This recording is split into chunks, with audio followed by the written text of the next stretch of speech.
It was past 1 in the morning when I heard the knocking.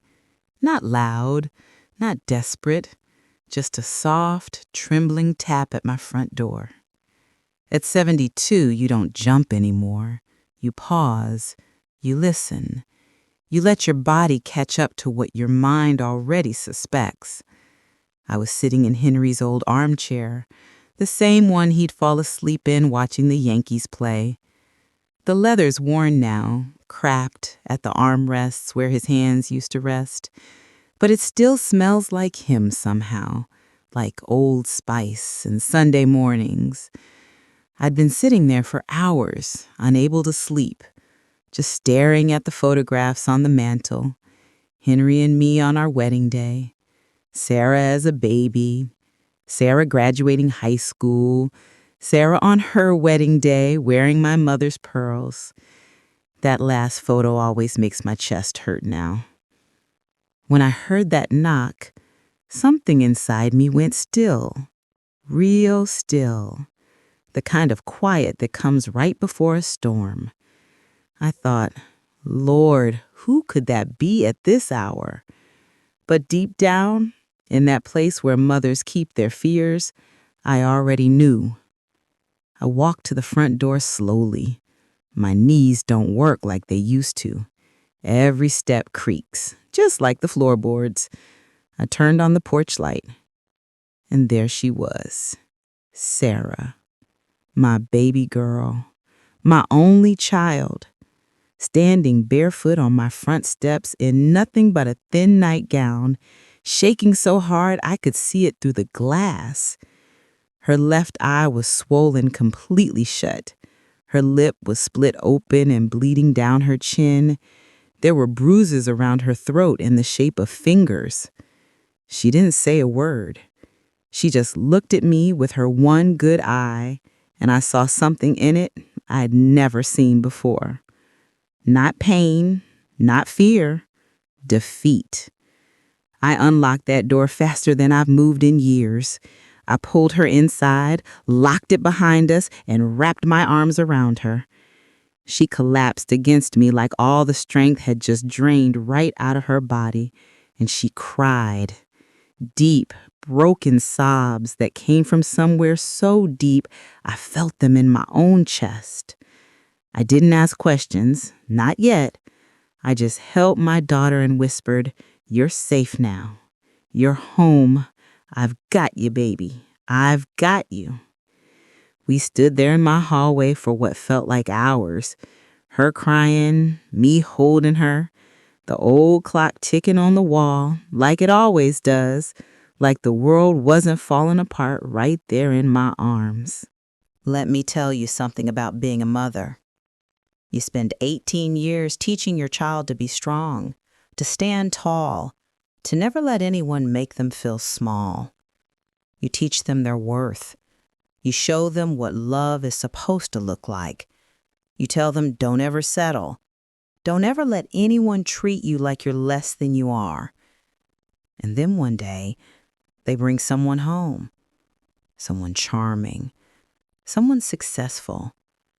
Someone who says all the right things and makes all the right promises. And you smile. You welcome them. You give your blessing. But late at night, when everyone's gone home, you lie awake with a feeling you can't name, a whisper in your gut that says, something's not right. And you ignore it because you want to be wrong, because you want your child to be happy. So you watch.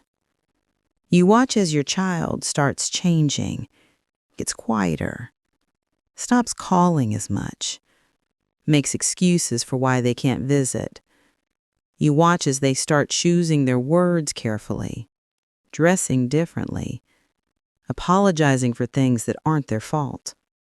And you know, mothers always know. But there's nothing you can say that they'll hear because they're not ready to hear it yet. So you wait. You wait for the day they're ready to come home. Sarah married Robert 6 years ago. It was a beautiful wedding. Spring, cherry blossoms everywhere, She wore my mother's pearls and carried white roses. I walked her down the aisle because Henry had passed 2 years before. And when I put her hand in Robert's, I smiled. I hugged him. I told him to take care of my girl. But I knew. Even then, I knew. Robert was handsome, successful, a financial consultant with an expensive car and designer suits. He spoke well, smiled easily, knew exactly what to say to make people like him. But his eyes were cold. Even when he smiled, his eyes stayed cold. At the reception, he gave a toast, talked about how lucky he was, how Sarah completed him, how he'd spend his life making her happy. Everyone clapped. I watched Sarah's face. She was beaming, glowing, so in love. And I prayed. I was wrong. The first year was fine. Or at least, it looked fine from the outside. They bought a house, a big one, in a nice neighborhood. Robert's career was going well, he said. They were building a life together. But Sarah stopped coming to Sunday dinners. Robert works late, she'd say. We have plans, she'd say. Maybe next week. Then she stopped answering my calls as quickly. It would take hours, sometimes a whole day. When she did call back, she sounded careful, like she was choosing every word. Is everything okay? I'd ask. Of course, Mom. I'm just busy. Robert likes the house a certain way, you know? I've been redecorating. Are you happy? A pause. Too long. Yes, I'm happy. But I could hear it in her voice. That flatness, that emptiness. By the second year, things got worse. She stopped seeing her friends, said she didn't have time, said they didn't understand her life anymore. She quit her job at the library, the job she loved, the one she'd worked at for 8 years. Robert thinks it's better if I focus on the house, she explained. He makes enough for both of us, and honestly, Mom, it's nice not having to work. But Sarah loved that job. She loved books, loved helping people find stories that mattered to them. When I asked if she was sure, she snapped at me.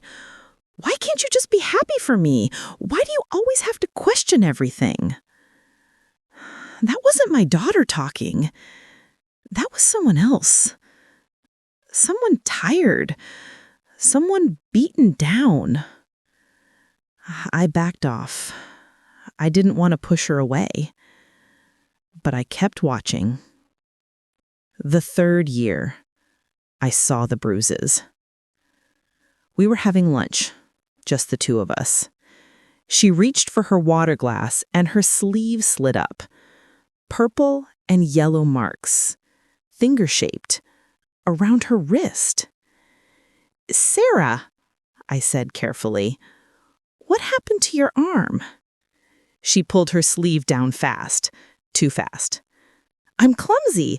I bumped into the counter. Those look like finger marks. Her face went red. Mom, stop. It's nothing. I bruise easily. You know that.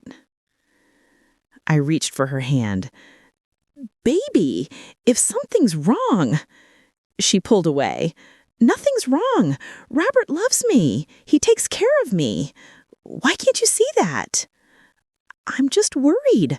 Well, don't be. Her voice was sharp, cold. I'm fine. My marriage is fine. And I'm tired of you treating Robert like he's some kind of monster. She left without finishing her lunch. I sat there, alone, at that table, staring at her half-eaten sandwich, feeling like I'd just lost her. That was 3 months ago. 3 months of barely hearing from her. 3 months of short, strained phone calls. 3 months of feeling helpless. And then, at 1 in the morning on a Tuesday, she knocked on my door. After I got her inside, after she stopped shaking enough to breathe, I sat her down at my kitchen table. The same table where we used to do her homework, where we used to bake cookies at Christmas, where we used to talk about everything. I made her tea, Earl Grey, with honey, the way she's liked it since she was 12. I wet a clean towel and gently cleaned the blood from her lip. She winced, but didn't pull away. Her eye was swelling worse. I got ice from the freezer, wrapped it in a dish towel, and held it against her face. She stared at that teacup like it held all the answers in the world. Finally, I asked the question I'd been holding in for years. What happened, baby? Now, what Sarah told me that night, it broke my heart into pieces I didn't know could break. But it also lit a fire in me, a fire I didn't know I still had. Because this wasn't just about a bad marriage anymore. This was about survival. This was about protecting my daughter from a man who'd been planning something far worse than I could have imagined. And if you've ever loved someone enough to fight for them, if you've ever had to stand up when you felt powerless, you'll understand what happened next. Stay with me, because this story is just beginning. Sarah sat at my kitchen table for a long time before she could speak. She held that teacup with both hands, staring into it like she was reading tea leaves, looking for answers, looking for courage. I waited. I didn't push. I just sat across from her, my hands folded on the table, and let her find the words in her own time. Finally, she took a shaky breath. "He found my bank account." Her voice was so small, so broken.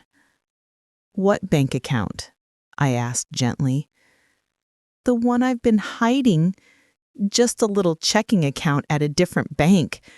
I'd been putting away $20 here, $50 there, whenever I could, from grocery money mostly. Sometimes I'd return things he didn't notice and keep the cash." My chest tightened.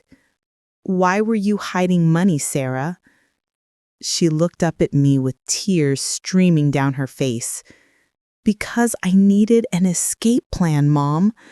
I needed to know that if things got bad enough, I could leave, that I'd have something, anything." "How much did you save?"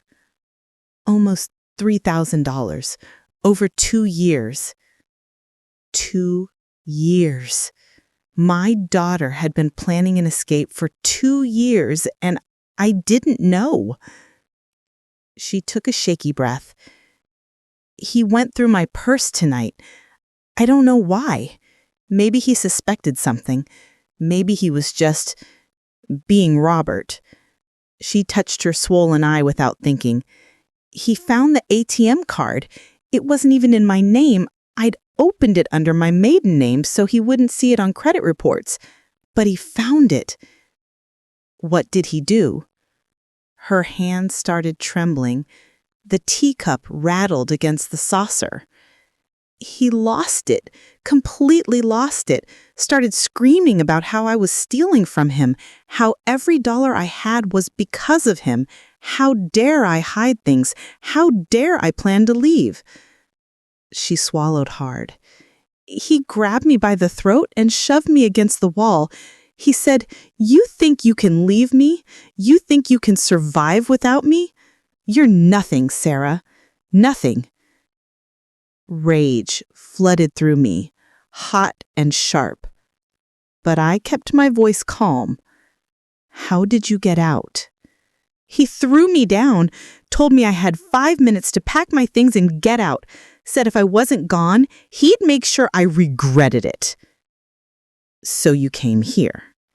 She nodded. I didn't even pack. I just grabbed my purse and ran. I didn't have shoes, didn't have my phone. I just ran. I reached across the table and took both her hands in mine. You're not going back. She looked at me with such despair. Mom, you don't understand. He controls everything. The house is in his name. The car is in his name. Our bank accounts are joint, but he watches every penny. I don't have a job. I don't have credit. I don't have anything. You have yourself, and you have me. That's more than nothing. But what am I supposed to do? Where am I supposed to go? You're staying here with me for as long as you need. Tears spilled down her cheeks. He'll come looking for me. Let him. She shook her head. You don't know what he's like when he's angry. I don't care what he's like. You're my daughter, and no one is going to hurt you again. That night, after Sarah finally fell asleep in her old bedroom, I sat in my kitchen and made a plan. I'm not a fighter. Never have been. Henry was the strong one, the protector, the one who fixed problems.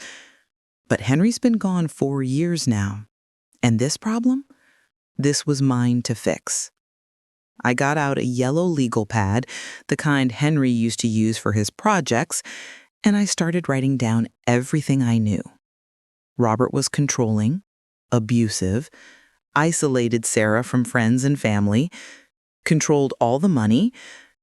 But there was something else, something that bothered me. Why had he thrown her out tonight?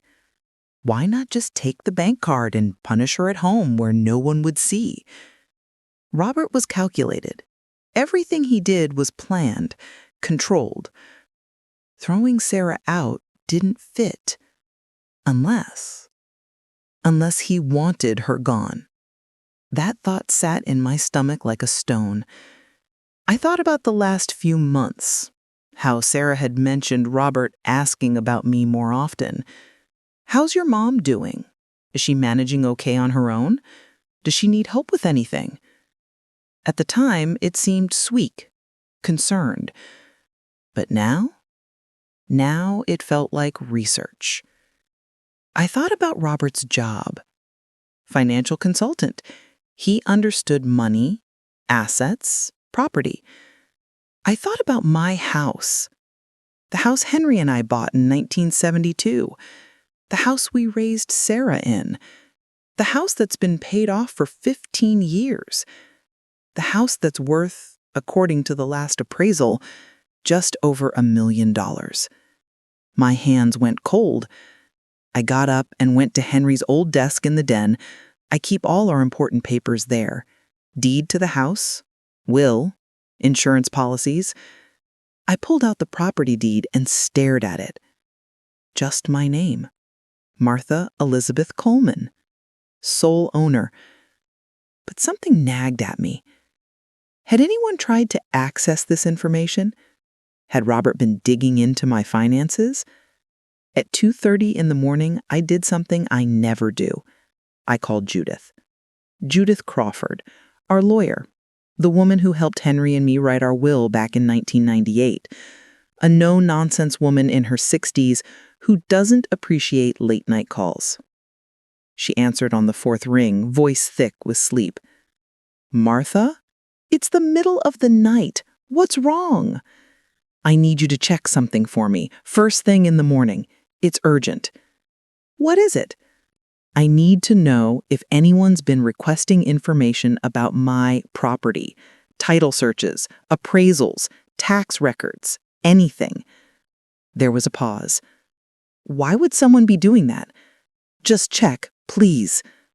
Martha, you're scaring me. I'm scaring myself. Just, please, call me as soon as you find out. I'll check first thing. Try to get some sleep. But I didn't sleep. I sat in Henry's chair with that legal pad, writing down every conversation, every strange question, every moment that didn't add up, and I waited for morning. Judith called me back at 9:15 the next morning, and what she told me, it confirmed my worst fear. Robert hadn't just been abusing my daughter. He'd been planning to steal everything I had, and he'd been doing it for months. If you've ever had that moment where everything suddenly makes terrible sense, where all the pieces you didn't know were missing suddenly click into place, you know what I felt in that moment. Because this wasn't just about Sarah anymore. This was about everything Henry and I built, everything we worked for. And I was about to find out just how far Robert was willing to go to get it. Stay with me. What happens next? You won't believe. Judith's voice on the phone was careful, too careful. Martha, I need you to stay calm. When someone tells you to stay calm, you know you're about to hear something that'll make you anything but. Just tell me, I said. Someone requested a full title search on your property 3 months ago. My stomach dropped.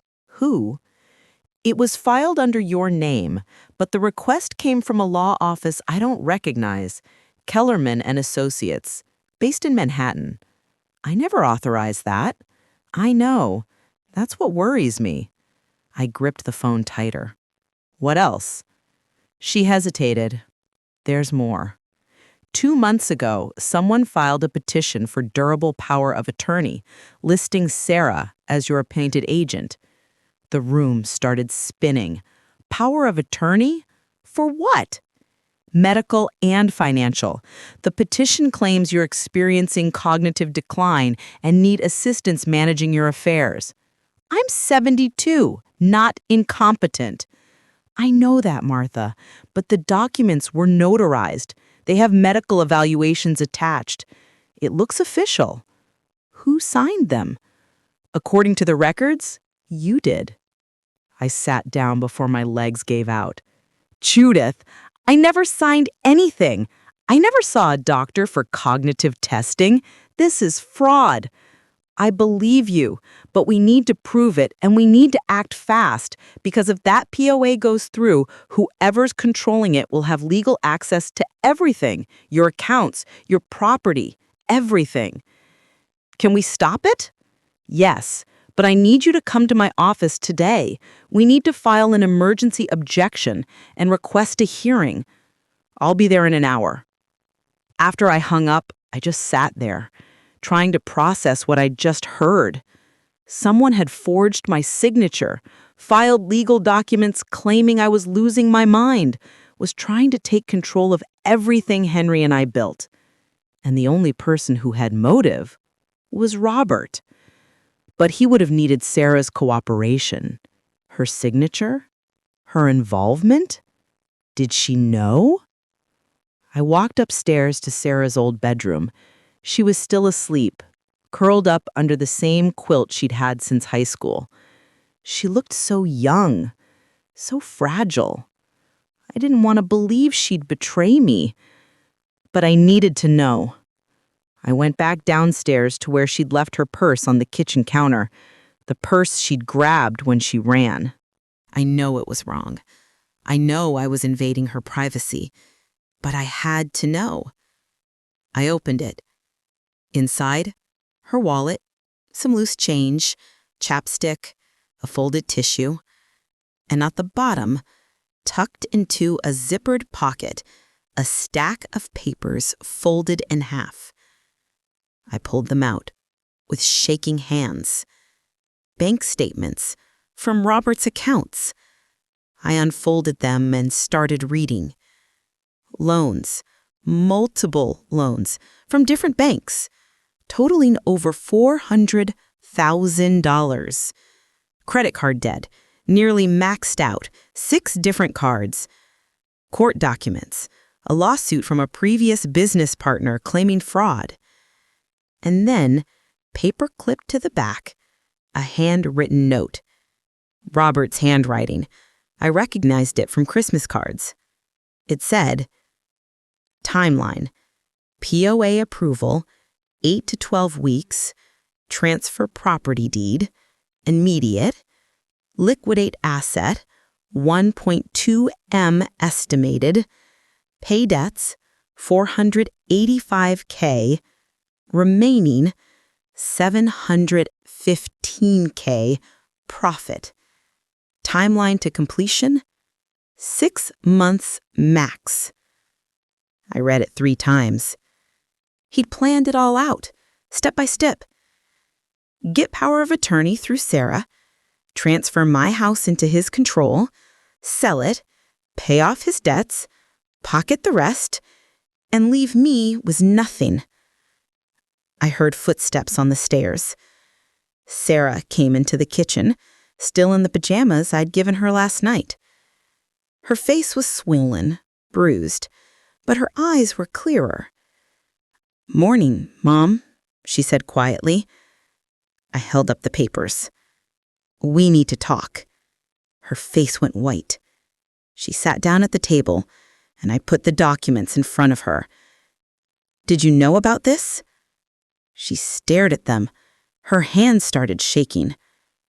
"Sarah, did you sign power of attorney documents giving Robert control over my finances?" Tears filled her eyes. "He told me it was estate planning." "What?" "About 3 months ago, he brought home these papers, said you'd asked him to help you organize your estate because you were getting older and wanted to make sure everything was in order." My chest tightened. "He said you didn't understand legal terminology and that it would be easier if I just signed as your representative. He said it was normal, that lots of families do it." "And you believed him?" She looked at me with such guilt. "I didn't question it. He's a financial consultant. I thought he was helping you. I thought—" Her voice broke. "I'm so stupid." I reached across and took her hand. "You're not stupid. You were manipulated. I should have asked you. I should have—" "He isolated you, controlled you, made you doubt yourself. That's what abusers do, Sarah. This isn't your fault." She buried her face in her hands and sobbed. I let her cry for a minute. Then I said, "We need to stop this, today." She looked up. "How?" "We're going to see Judith.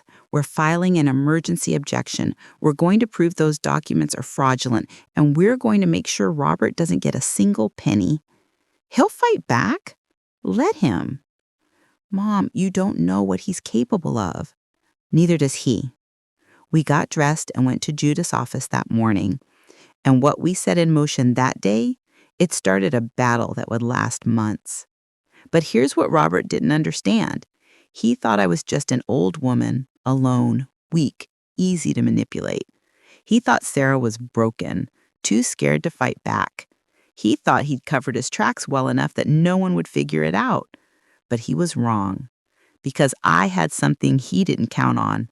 I had women who'd been through their own wars, women who knew how men like Robert operate, women who weren't about to let him win. And we were about to show him what happens when you underestimate the wrong grandmother. Stay with me. This is where the real fight begins. Judith's office was in an old brick building downtown, same place she'd been practicing law for 30 years. When Sarah and I walked in, Judith took one look at Sarah's bruised face, and her expression hardened. "Tell me everything," she said. So we did. We sat in her office for 2 hours. I showed her the forged documents. Sarah explained how Robert had manipulated her into signing them. We laid out the timeline, the title search, the loans, the plan. Judith took notes, her mouth pressed into a thin line. When we finished, she sat back in her chair. "This is elder financial abuse, potentially fraud, and depending on how far he's taken this, it could be criminal." "Can we stop the power of attorney?" I asked. "Yes, we'll file an emergency petition to block it. We'll need you to submit to an independent cognitive evaluation to prove you're fully competent, and we'll need Sarah's testimony about how she was coerced." Sarah nodded. "I'll do whatever it takes." "Good, because Robert's going to fight dirty." The hearing was scheduled for the following week. In that time, Robert called 47 times. I know because I let every single call go to voicemail. He left messages. At first, they were calm, reasonable. "Sarah, please come home. We can work this out." Then they got angrier. "You're making a huge mistake. You can't just run away from your marriage." Then threatening. "Martha, I know you're poisoning her against me. This won't end well for you." I saved every single message. On the day of the hearing, Sarah and I got dressed like we were going to war. Sarah wore a navy dress and pearl earrings, covered her bruises with makeup, but you could still see the shadow under her eye. I wore the same suit I'd worn to Henry's funeral. Black, simple, strong. Judith met us at the courthouse. "Remember," she said to Sarah, "just tell the truth. Don't let him rattle you." Robert was already there when we walked in.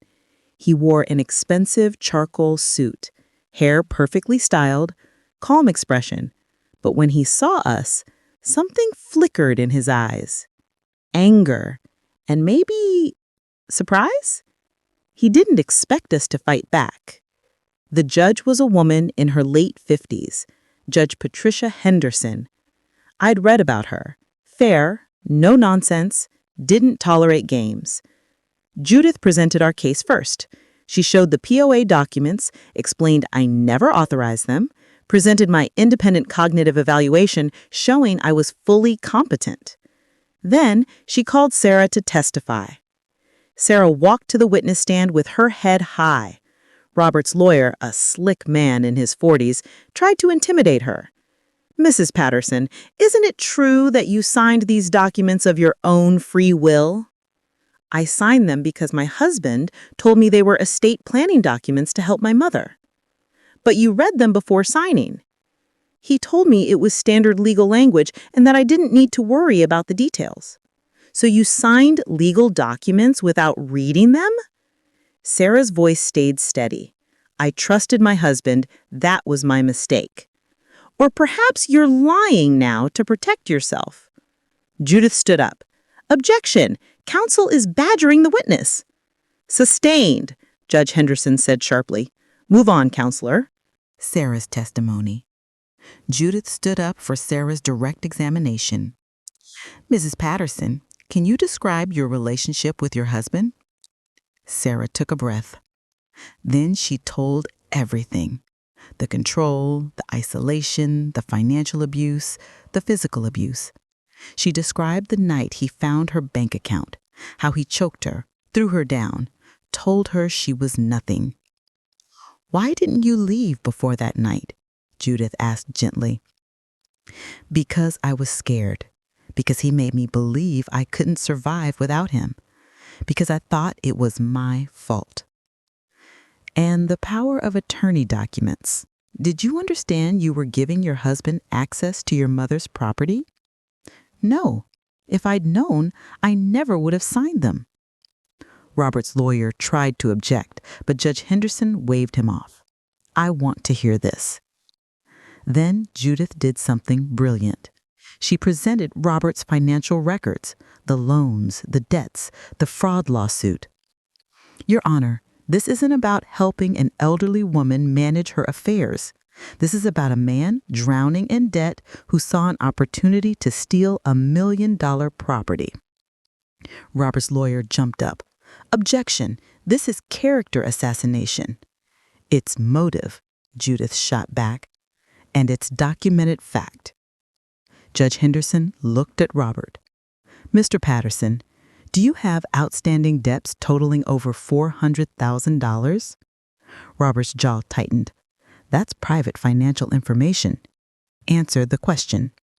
"I have some business obligations, yes." "Did you request a title search on Martha Coleman's property?" "I was helping my wife understand her future inheritance." "That's not what I asked." Silence. Did you, or did you not, research the value of Mrs. Coleman's property without her knowledge or consent? Robert's lawyer whispered something to him. On advice of counsel, I declined to answer. Judge Henderson's expression turned to stone. She didn't even need to deliberate. I'm denying the power of attorney petition. The evidence clearly shows Mrs. Coleman is fully competent and did not consent to these documents. Furthermore, I'm referring this case to the district attorney's office for investigation of potential fraud and elder abuse. She looked directly at Robert. Mr. Patterson, if I were you, I'd hire a very good criminal attorney. Then she banged her gavel. It was over. We walked out of that courtroom and I felt like I could breathe for the first time in weeks. Sarah hugged Judith. Thank you so much. Don't thank me yet, Judith said. This isn't over. He'll come after you in the divorce. Let him. And I'd never been more proud of my daughter. We were halfway to the parking lot when Robert caught up to us. Sarah, wait. She turned around. He looked different, rattled. The mask was cracking. You're making a huge mistake, he said, his voice low and dangerous. You think you can just humiliate me like this, ruin my reputation? You did that yourself, she said calmly. He stepped closer. I gave you everything. You gave me bruises and control and fear. That's not everything. That's nothing. His face went red. He looked at me. And you think you've won? I'll appeal. I'll fight this. You haven't seen the last of me. I looked him dead in the eye.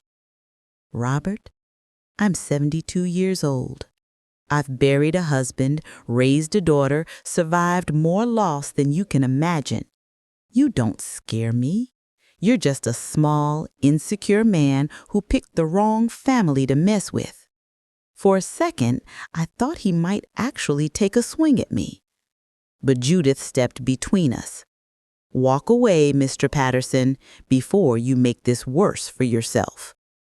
He stared at all three of us. Then he turned and walked away. We watched him go. That was 4 months ago, and I wish I could tell you that was the end of it, that Robert slunk away and we never heard from him again. But men like Robert don't give up that easily. What happened next tested every ounce of strength Sarah and I had built.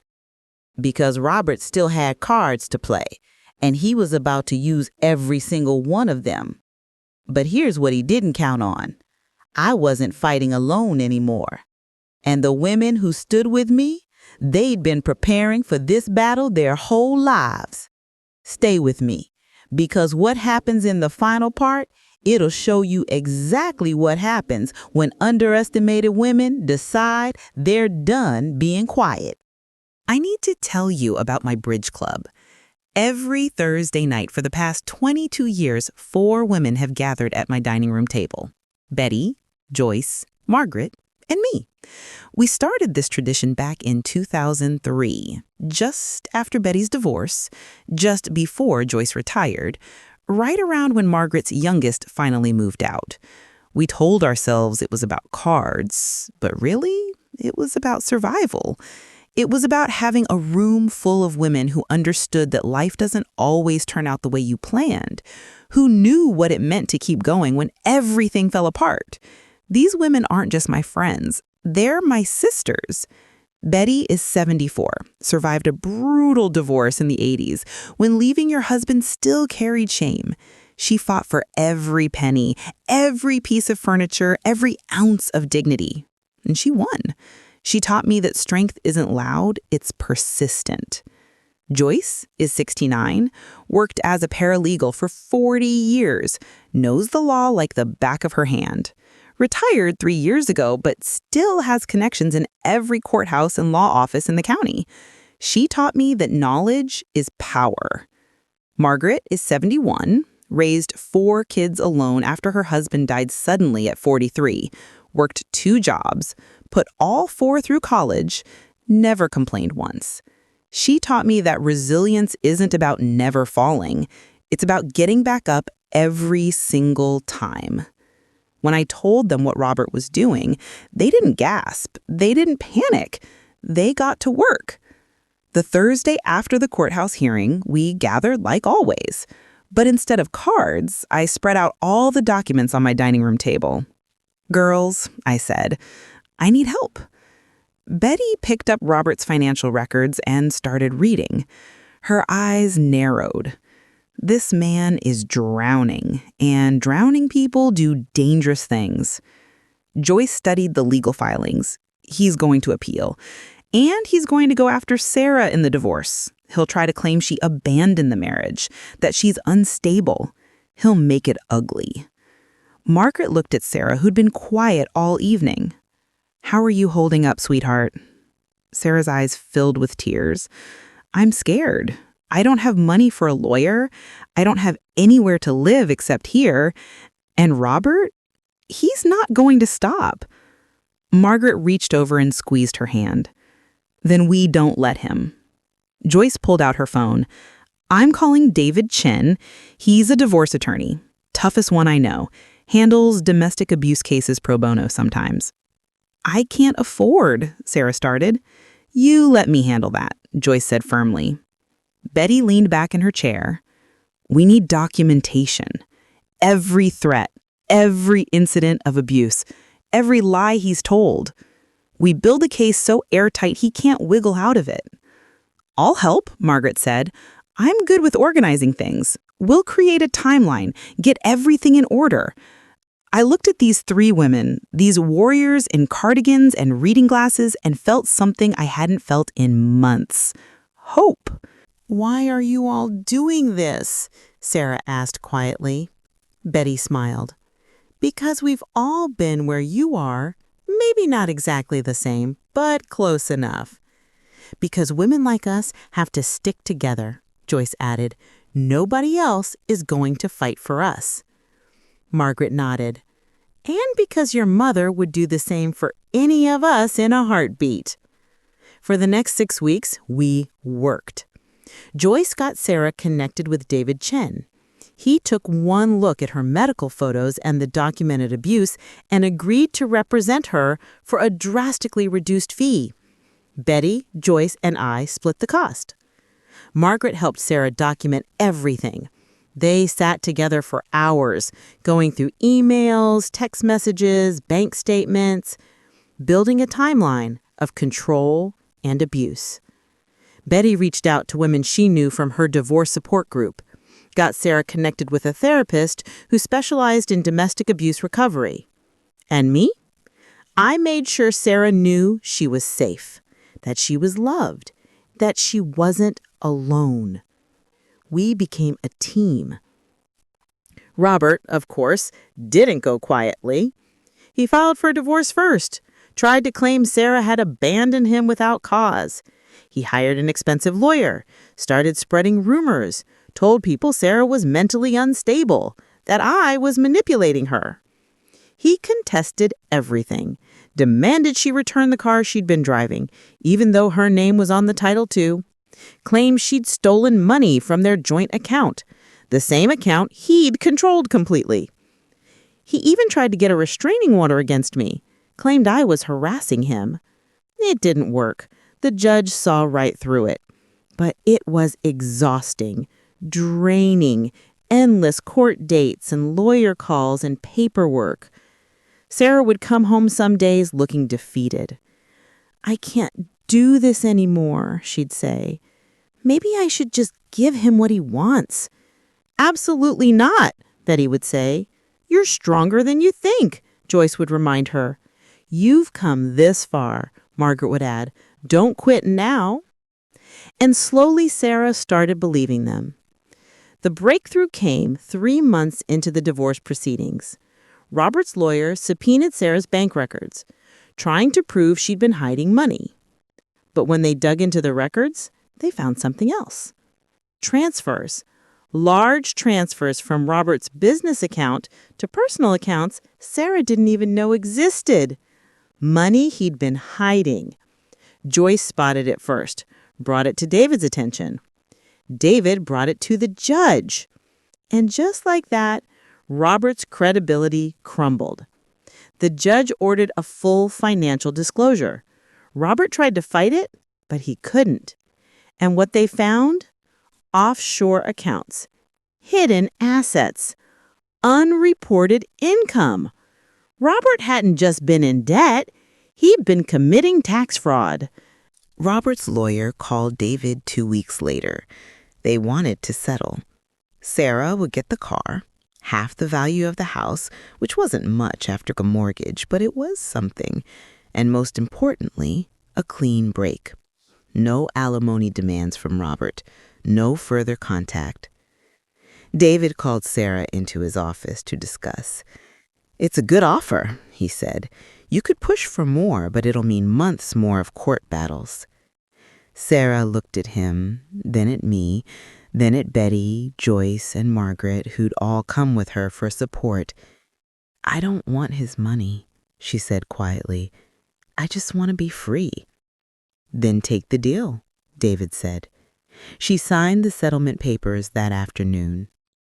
That was 6 months ago. Sarah's divorce is final. She's rebuilding her life. Got a job at a bookstore downtown. Rented a small apartment not far from me. She's seeing a therapist twice a week. Joined a support group for domestic abuse survivors. Some days are hard. Some days she still flinches at loud noises, still checks over her shoulder. But she's healing. And she's stronger than she's ever been. Robert? Once the IRS got involved with his tax fraud, everything unraveled. He lost his business, lost his house. Last I heard, he moved out of state, trying to start over somewhere no one knows his name. I don't waste energy thinking about him anymore. He's not worth it. Thursday nights we still play bridge. Sarah joins us now sometimes. She's learning the game. Not very good at it yet, but she laughs more. Last week, Betty dealt the cards and said, "You know what I love about this group?" "What?" Joyce asked. "We're all still here.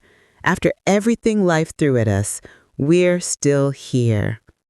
Margaret raised her glass of wine and toasted to still being here. We all clinked glasses.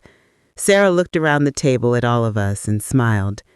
"Thank you," she said, "for saving me." Betty shook her head. "We didn't save you, honey. We just reminded you how strong you already were." People ask me sometimes how we survived it, how we fought back against someone younger, richer, more powerful. And I tell them the same thing every time. We weren't alone. I had women who'd been through their own wars, women who knew how predators operate, women who refused to let another woman fall. That's the real strength. Not fighting alone, but knowing when to ask for help, knowing when to stand together, and never, ever underestimating what a group of determined women can do when they decide enough is enough. So if you're listening to this and you're in a situation like Sarah was, if you're being controlled, manipulated, hurt, please know this. You are not alone. You are not weak. You are not the problem. And there are women out there, women like Betty and Joyce and Margaret, who will stand with you, who will fight for you when you're too tired to fight for yourself, who will remind you of your strength when you've forgotten you have any. Reach out. Ask for help. Take that first step. Because you deserve to be free. You deserve to be safe. You deserve to be happy. And you are so much stronger than you think. I'm 72 years old now. My hair's completely gray. My knees hurt when it rains. I can't read without glasses anymore. But I'm still here. Still standing in the house Henry and I built. Still playing bridge every Thursday night. Still watching my daughter rebuild her life into something beautiful. And every single day I'm grateful. Not because life's been easy, because it hasn't, but because I learned something important. Age isn't a weakness, it's armor. It's wisdom earned through years of surviving things that tried to break you. It's knowing your worth, knowing your strength, knowing you don't have to prove anything to anyone anymore. So when Robert looked at me and saw just an old woman, he made the biggest mistake of his life, because this old woman had already survived more than he could imagine, and I wasn't about to let him take one more thing from me. Not my house, not my daughter, not my peace. Not one more thing.